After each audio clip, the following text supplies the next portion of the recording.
안녕하세요. 형광펜 성경과 함께하는 성경 공부. 오늘은 사도행전 16장입니다. 바울이 더베와 루스드라에도 이릅니다. 거기에 디모데라고 하는 제자가 있는데 그 모치는 믿는 유대인 여자고 부치는 헬라인이었습니다. 디모데후서 1장 5절을 보면은 이는 너의 속에 거짓이 없는 믿음을 생각함이라. 이 믿음은 먼저 네 외조모 로이스와 너의 어머니 유니게 속에 있더니 너 속에도 있는 줄을 확신하노라 하면서 디모데가 그 엄마 쪽과 외조모 쪽에 믿음을 이어받았다라고 표현을 하고 있습니다. 근데 부친이 헬라인이었기 때문에 결국에는 할례를 행해주거든요. 이게 좀 되게 골치 아파져요. 왜냐하면은 분명히 위에서는 할례 때문에 바울과 바나바가 엄청나게 다른 사람들과 싸웠어요. 어떤 사람이 유대로부터 내려와서 형제들을 가르칠 때 너희가 모세의 법대로 할례를 받지 않으면은 능히 구원 얻지 못하리라. 이 말 때문에 바울과 바나바가 그들과 적지 않게 싸움을 했었거든요. 그리고 예루살렘 공회까지 열렸고 그래서 야고보도 말하고 베드로도 말하면서 더 이상 할례 받을 필요 없다. 그런 것들로 이방인들 괴롭게 하지 말자. 우상의 더러운 것과 음행과 목매어 죽인 것과 피를 멀리하고 나머지들은 다 괜찮다. 성령이 우리에게 이 요긴한 것들 외에는 아무 짐도 너에게 지우지 아니하는 것이 가한 줄 아노니라고 했거든요. 그래서 더 이상 할례를 할 필요가 없는데 디모데에게 할례를 행해줘요. 왜냐하면 유대인들을 인해서 할례를 행했다라고 나옵니다. 부친이 헬라인인 줄 다 알고 있으니까요.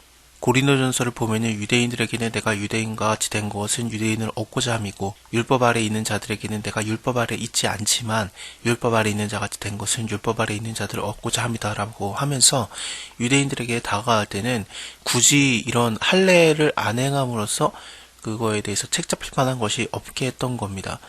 근데 갈라디아서를 보면은 그러나 나와 함께 있는 헬라인 디도라도 억지로 할례를 받지 않게 하였다 그러면서 할례를 안 해도 된다라는 걸 확실하게 하고 있어요. 골로새서를 봐도 우리가 그리스도로 말미암아 할례를 받는 거지 할례를 받을 필요가 없다라고 분명히 얘기를 합니다. 그런 것들을 생각할 때 디모데에게 할례를 행한 이유는 유대인들에게 보내기 위함입니다. 나중에 빌립보 교회에도 보내주고 그렇습니다.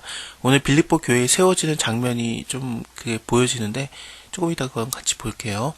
어쨌든 디모데는 루스트라와 이고니온에 있는 형제들에게 칭찬을 받는 자니 바울이 그를 데리고 떠나고자 하였세 그 지경에 있는 유대인을 인해서 그를 데려다가 할례를 행하니 이는 그 사람들이 그 부치는 헬라인인 줄 다 알미러라.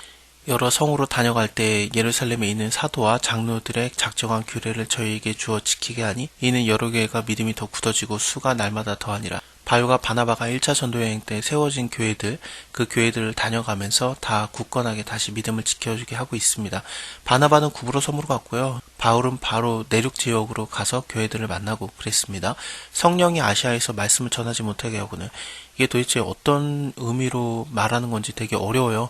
일단은 소아시아 지역을 얘기하고 있습니다. 나중에 이곳에 들리기는 할 겁니다만 2차 때는 여기로 가지 못해요. 부르기아와 갈라디아 땅으로 다녀가 이 갈라디아가 남갈라디아냐 북갈라디아냐 여러 가지 의견이 있는데요.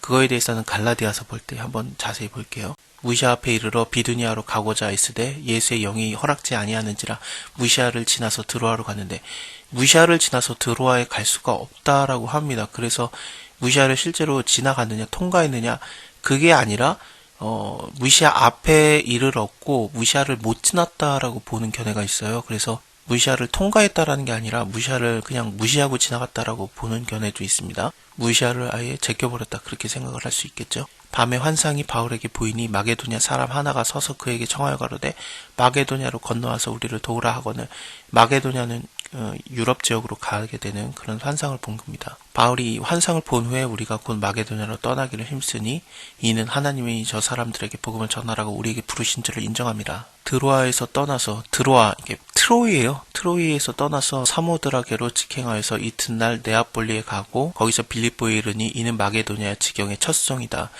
마게도니아 지형의 첫성이라고 볼 수는 없습니다. 빌립보가요. 물론 경계선에 있지만 유럽으로 들어가는 지역이 있긴 하지만 첫성은 아니에요. 그렇게 따지면은 이 첫성이 아니라 첫째 가는 성인가 그렇지도 않아요. 물론 큰 성이지만 첫째 가는 성도 아니거든요.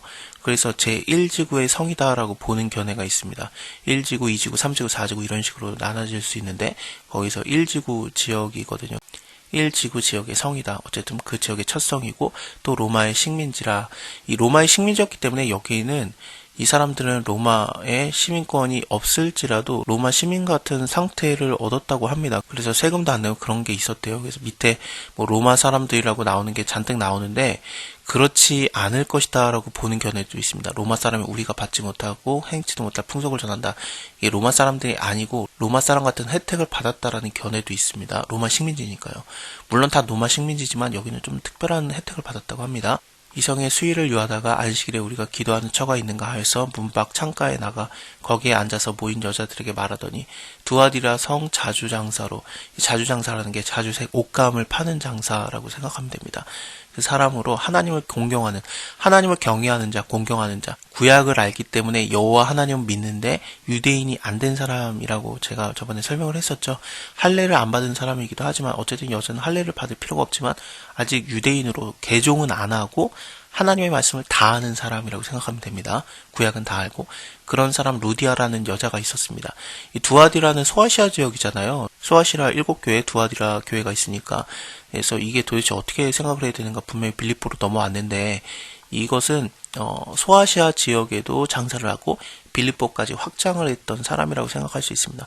아니면 빌립보 안에 두아디라 성이 있는가, 그렇게도 생각을 할 수 있고 여러 가지 의견이 있어요. 일단은 이 여자가 빌립보 교회의 창립 멤버라고 생각을 할 만합니다. 어쨌든 이 두아디라라고 하는 한 여자가 들었는데 주께서 그 마음을 열어서 바울의 말을 청정하게 하신지라. 이미 구약을 다 알고 있기 때문에 바울의 말, 그 예수 그리스도에 대한 말을 하는 것이 한 번에 알아들을 만했던 거죠. 저와 그 집이 다 세례를 받고 이 말씀을 인해서 유아 세례에 대한 그 근거가 나오기도 합니다. 모든 사람이 다 세례를 받고 우리에게 청하여 가로되 만일에 나를 주를 믿는 자로 알거든 내 집에 들어와서 유아라 하고 강권하여 있게 하니라. 베드로가 이방인 사람이었던 고넬료 집에 들어가서 그 사람들에게 구원이 임하게 하나님의 말씀을 전하고 예수에 대해서 증거를 하고 또 성령이 임했고요. 그래서 세례를 준 것까지도 연결이 있었는데 그것과 굉장히 상관이 있어요. 그래서 베드로가 했던 일들을 바울이 하고 있다라는 것이 좀 연상이 됩니다. 다시 한번 누가복음부터 생각을 하면은 예수님께서 하셨던 일들을 사도들인 베드로라든지 요한이라든지 그런 사람들이 했고 사도들이 했던 일들은 바울이 하고 있다라고 하면서 점점 복음이 굉장히 많이 확산되고 있는 것이 느껴집니다. 우리가 기도하는 곳에 가다가 저 많은 귀신 들린 여종 하나를 만나니 점으로 그 주인들을 크게 이야기하는 자라. 이 상황은 어떤 거냐면은 이 점치는 여자를, 귀신 들려서 점치는 여자죠. 근데 이 여자를 다른 사람들이 돈을 주고서 사와가지고 일종의 비즈니스를 하고 있는 겁니다. 바울과 우리를 쫓아서 소리를 질러 가로되 이 사람들은 지극히 높으신 하나님의 종으로 구원의 길을 너에게 전하는 자라 하며 이같이 여러 날을 하는지라. 바울이 심히 괴로워서 돌이켜 그 귀신에게 이르되 예수 그리스도의 이름으로 내가 너에게 명하노니 그에게서 나오라 하니 귀신이 즉시 나오더라. 예수님이 군대 귀신을 내어 쫓을 때도 군대 귀신 들린 자가 예수님을 보면서 지극히 높으신 하나님의 아들 예수여 나와 당신이 무슨 상관이 있나이까 원컨대 하나님 앞에서 맹세하고 나를 괴롭게 하지 마옵소서라고 했거든요. 왜냐하면 예수님께서 저에게 이미 더러운 귀신아 그 사람에게서 나오라라고 했기 때문이라고 그러는데 굉장히 비슷한 구절이 나와요. 지극히 높으신 하나님의 종 이런 것도 나오고요. 또 나가라라는 얘기도 하고요. 그래서 귀신이 나가는 것도 그렇고 예수님을 닮은 사역들을 지금 바울이 하고 있습니다. 근데 귀신이 나가서 점을 못 치니까 이제 자기네들에게 이익을 가져다 주는 소망이 끊어진 줄 알고 바울과 실라를 잡아서 이제 일종의 고소를 한 겁니다. 저자로 관원들에게 끌어갔다가 상관들 앞에 데리고 가서 말하되 이 사람들이 유대인들인데 우리 성을 심히 요란케 하여서 로마 사람이 우리가 받지도 못하고 행하지도 못할 풍속을 전한다 하거늘. 아까 말씀드린 대로 실제 로마 사람들이 아니라 로마 사람들의 혜택을 받는 지역이 빌립보 지역이기 때문에 이런 식의 얘기를 하는 걸 수도 있습니다. 우리가 일제히 일어나서 송사하니 상관들이 옷을 찢어 벗기로 매로치라 하여서 많이 친 후에 옥에 가두고 간수에게 분부하여 든든히 지키게 하라 하니 그가 이러한 영을 받아 저희를 깊은 옥에 가두고 그 발을 착고에 든든히 채웠더니 베드로도 쇠사슬에 치워져서 감옥에 갇혔다가 천사가 이끌어내잖아요. 그 과정이 굉장히 비슷하게 언급이 됩니다. 이런 모든 과정들이 뭘 얘기하는 거냐면은 유대인에게 하나님이 대하시는 거나 이방인에게 대하시는 것이나 하나님께서는 똑같이 그것을 차별을 두지 않는다라는 걸 보여주는 거예요. 어떤 민족이나 뭐 혈족이 더 특별한 게 아니라 하나님에게는 모두가 다 공평하게 사랑스러운 존재들이다.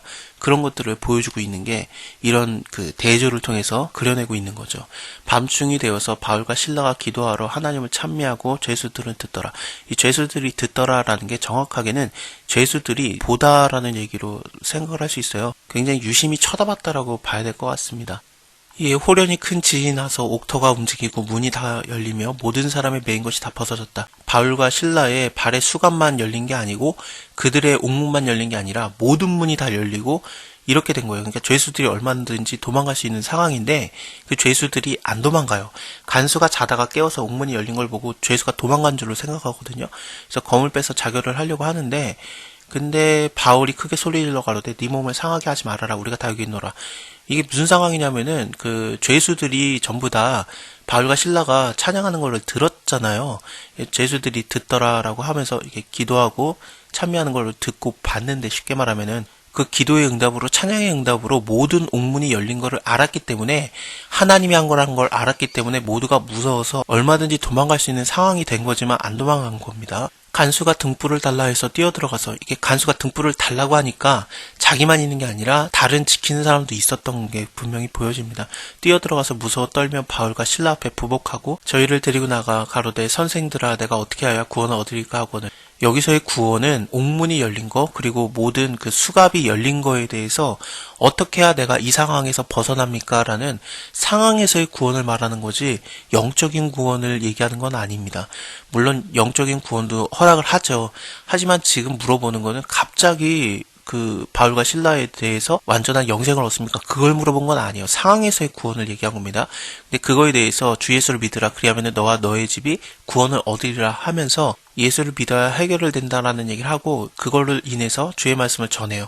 그 사람과 그의 모든 집에 있는 사람들에게 전했고 또 그 간수가 밤에 저희를 데려다가 그 맞은 자리를 씻기고 자기와 그 권속들이 다 세례를 받은 후에 저희를 데리고 자기 집에 올라가 음식을 차려주고 저와 온 집이 하나님을 믿었고 크게 기뻐하니라. 하나님을 믿음으로써 영적인 구원을 받는 거죠. 예수님이 우리에게 우리의 상황에서의 구원을 안 주신 적이 있는가? 성경을 보면은 안 그렇죠. 예를 들면 소경에게 예수님이 가서 네가 무엇을 원하느냐라고 했을 때 소경이 내가 보는 것을 원합니다. 그랬을 때 예수님이 그거 보는 거 쓸데없는 거야. 영적인 구원을 내가 줄게. 그까짓 거 안 해도 돼. 라고 한 적이 없어요. 눈을 뜨게 했고 그걸 인해서 그 사람이 나의 눈을 뜨게 하는 거, 나의 상황과 나의 몸의 아픔에서 구원하시는 저 존재가 나의 모든 것을 구원하겠구나 하면서 그 예수를 믿고 따라가는 거, 그런 거 아니겠습니까? 또 다른 예를 들면은 문둥병자가 예수님한테 와서 만났을 때도 너 문둥병 낫는 거 필요 없어 내가 영생 줄게 그러지 않아요. 그를 낫게 하고 또 영원한 생명도 주시고 그렇지 않습니까? 그래서 하나님의 말씀은 말에 있지 않냐고 능력에 있다고 실제로 이렇게 그 상황에서의 구원과 그리고 또 영생을 주는 것이 이렇게 허락이 되는 거죠. 물론 요한복음에 나온 것처럼 성경에 모든 예수 그리스도의 하신 일이 적힌 게 아니기 때문에 훨씬 더 많은 일을 했기 때문에 그냥 영생만 주시는 경우도 있겠지만 성경에 기록된 대부분은 우리 상황에서의 구원과 또 영생의 구원이 함께 나오고 있습니다. 근데 어떻게 옥문들이 열린 거에 대한 그리고 모든 죄수들의 그 수갑이 열린 거에 대한 구원이 되겠는가? 그거에 대해서는 밑에 나옵니다. 나리샘의 상관들이 아전을 보내서 그 부하들을 보내서 이 사람들을 놓으라고 하니 간수가 이 말대로 바울에게 고하되 상관들이 사람을 보내서 너희를 놓으라 하였으니 이제는 가서 평안히 가라 하거늘 바울이 이르되 로마 사람인 우리를 죄도 정치하냐고 공중 앞에서 때리고 옥에 가두었다가 이제는 가만히 우리를 내어보내고자 하느냐 아니라 저희가 친히 와서 우리를 데리고 나가야 하리라 한데 아전들이 이 말로 상관들에게 고하니 저희가 로마 사람이라고 하는 말을 듣고 두려워합니다. 상관들이 직접 와요. 데리고 나가서 성에서 떠나기를 청하고 이제 두 사람이 옥에서 나가서 루디아 집에 들어가서 형제들을 만나보고 위로하고 가거든요. 이것을 통해서 보면은 바울과 실라가 다시 옥에 들어가 있었던 거예요. 그러니까 상황에서의 구원이 보이시죠? 바울과 실라는 실제 로마 사람인데 이들을 갖다가 아무것도 물어보지 않고 때리고 옥에 가뒀던 거 완전히 상관들이 잘못한 게 된 거죠. 로마에 거의 반역을 한 행위가 된 거거든요. 그런 상황에서 알고 봤더니 간수가 이 바울과 실라를 자기 집에 데리고 가가지고 맞은 자를 씻기고 그들을 좀 돌봐줬던 게 전해지는 거가 되는 거죠. 그렇게 따지면은 상관들이 잘못했던 거를 그 부하였던 간수가 바울과 실라를 치료하고 달래고 그런 게 되니까 상관 입장에서는 완전 고마운 거죠. 야, 너 뭔 잘못을 해도 내가 다 그냥 넘어가 줄게. 너는 이제 내 오른팔이다. 그런 상황으로 만들어지지 않겠습니까? 그래서 상황에서의 구원이 이루어지는 거예요. 옥문이 열린 게 다른 죄수들이 혹시 도망갔더라도 상관들이 너무 그 간수가 고마워서 다 덮어주는 그런 상황의 구원이 이루어진 겁니다. 어쨌든 영적인 구원도 당연히 지금 다 받았고요. 온 집이 구원을 받는 거는 고넬료의 집도 온 집이 다 구원을 받았는데 그게 지금 패러럴을 이루면서 이루어지고 있습니다. 어쨌든 바울과 실라가 옥에서 나가서 루디아 집에 들어가서 그 자주장사 루디아죠. 그 집에 들어가서 형제들을 만나보고 위로하고 갑니다. 이곳이 빌립보 교회라고 볼 수 있습니다. 자, 다음에 17장에서 데살로니가에 이르는 장면을 보겠습니다. 감사합니다. 다음에 뵐게요.